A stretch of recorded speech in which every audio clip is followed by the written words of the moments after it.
Hello guys, ये एक important update है आप में से उन लोगों के लिए जिन्हें अभी तक कोई फीड दिल्ली यूनिवर्सिटी में अलॉट नहीं हुई है। तो देखो, VFF राउंड 1 का जो रिजल्ट है वो आ चुका है और अभी जितने भी लोगों को फीड नहीं मिली है वो बहुत परेशान है।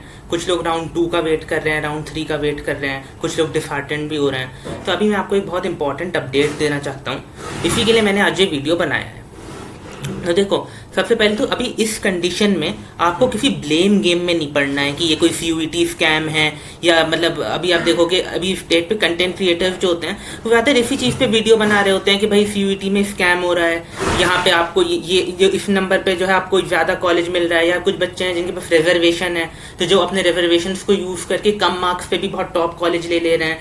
या फिर कभी कभी आपका इसमें आपका वार्ड कोटा भी होता है कि जो दिल्ली यूनिवर्सिटी के जो टीचर्स हैं, जो प्रोफेसर्स हैं, जो उनके बच्चे हैं उनको भी रिजर्वेशन मिलता है। तो इन सब चीज़ों में ब्लेम गेम में आप मत पड़ो, ठीक है। आपकी जो अभी कंडीशन है आप उसको देखते हुए ही काम करो, क्योंकि देखो ब्लेम गेम करके आप टाइम वेस्ट मत करो, ठीक है। आपके पास टाइम ज़्यादा है नहीं, आपको बस आप समझदारी से काम करना है।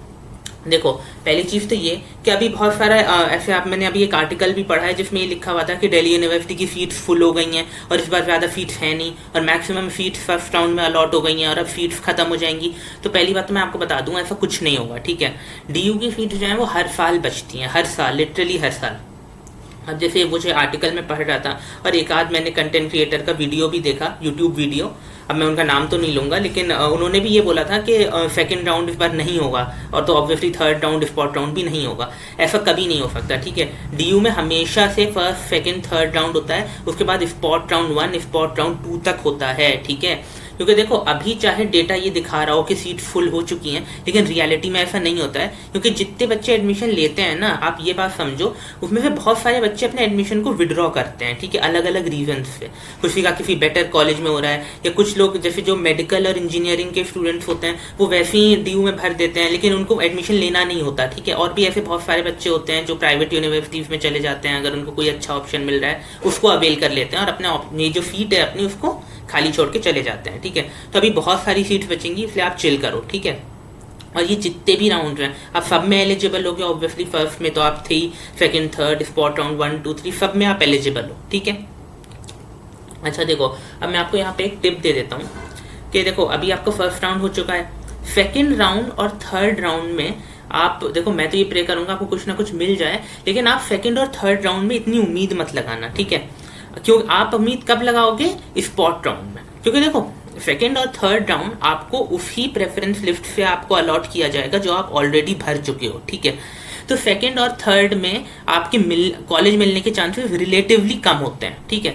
लेकिन एक बार जब आप स्पॉट राउंड पे आ जाते हो, ठीक है, स्पॉट राउंड में आपको दोबारा से पूरी प्रेफरेंस लिस्ट बनानी पड़ती है।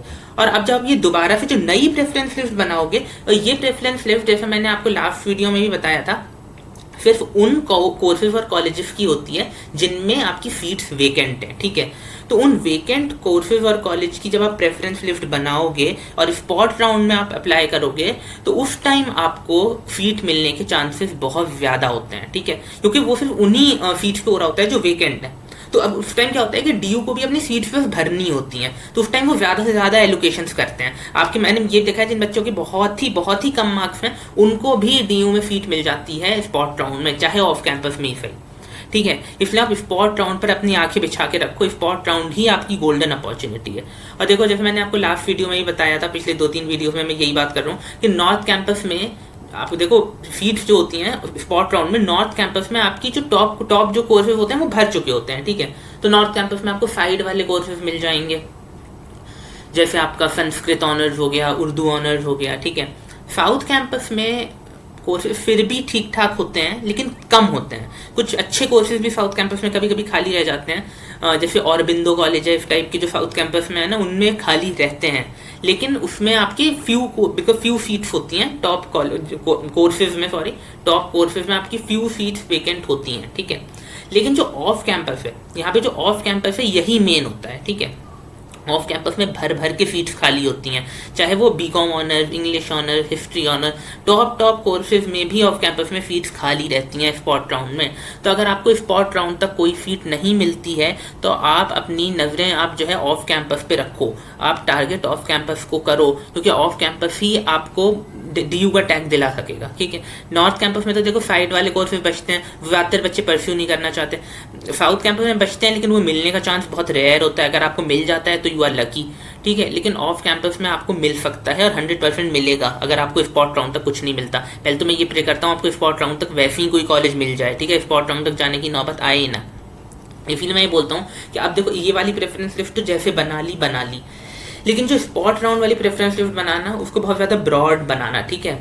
ज़्यादा से ज़्यादा वेकेंट, देखो जो वेकेंट कोर्सेज होंगे, कॉलेजेस होंगे, तो उसमें सारे जितने आप एलिजिबल हो जिसमें सारे भर देना, ठीक है। स्पॉट राउंड में ये मत सोचना कि मैं ये करूँ या नहीं करूँ, ठीक है। स्पॉट राउंड आपका लास्ट चांस है, अब रिस्क बिल्कुल लेना ही नहीं है, ठीक है।